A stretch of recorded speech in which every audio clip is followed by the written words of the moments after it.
What is up, everybody?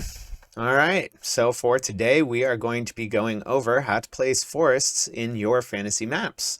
Once again, I'll be using Wonderdraft, but if you're not using Wonderdraft, don't worry, these tips will still work for you. So I really like doing the time lapse in the climate video, so I think I'm going to do one of those again, and then we're going to talk about our forests. All right, let's get to it.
All right, let's talk about some forests. So, like all plants, trees are going to try to grow anywhere that they possibly can.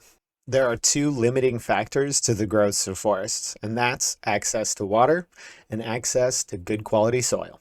Your climate is going to decide what kind of trees are in your forest. So, in the far north, we have pine forests. Pine forests tend to be very, very big. Think of like Siberia, for instance. It's huge, huge. The reason why they're so big is because they have a lot of access to water from all that snow melt, and the soil is decent enough quality to support large forests. As you go south a little bit, it starts warming up a little bit, so the type of forest changes. In this case, it changes to deciduous trees, which means that they shed their leaves in the wintertime. This is where you get all of those cool autumn colors, and I will tell you what, if your characters are traveling through a forest in the autumn, this is the place you want to take them. And honestly, it's such an underutilized terrain. Like, I've never even heard of that in any of the D&D campaigns that I've been going to for the last, 20 years.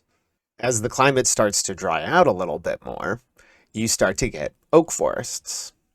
If it starts getting hotter and wetter, then you start to get into subtropical or swampy type forests. So like mangroves or palm trees, for instance. I decided with the delta to make it a giant mangrove delta.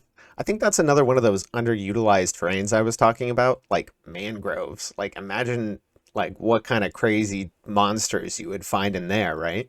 So on planet Earth, if you get below the Tropic of Cancer or above the Tropic of, I think it's Capricorn. Yeah. What'll happen is you get lots and lots of jungles.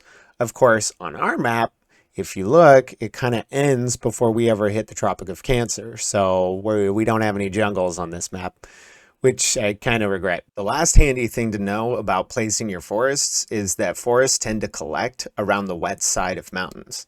If you remember from my last video on climate, I said that there was warm air that came through this valley over here and dumped all of its water. So lo and behold, we have a forest over there. Another good example of this is right over here.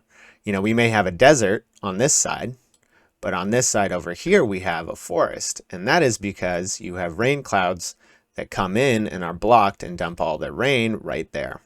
All right, so I think that just about does it for this series. I mean, I could go over like how to place cities again, but I already made a video about that. So I think the only other thing I could do is then place the cities down and then talk about how to name them. So if you guys want a video on that, let me know. Or what we could do is we could dive into Iridor, which is my homebrew campaign map. And that one's pretty cool. I really like that one. I mean, I've been playing it for like 13 years. I really like it.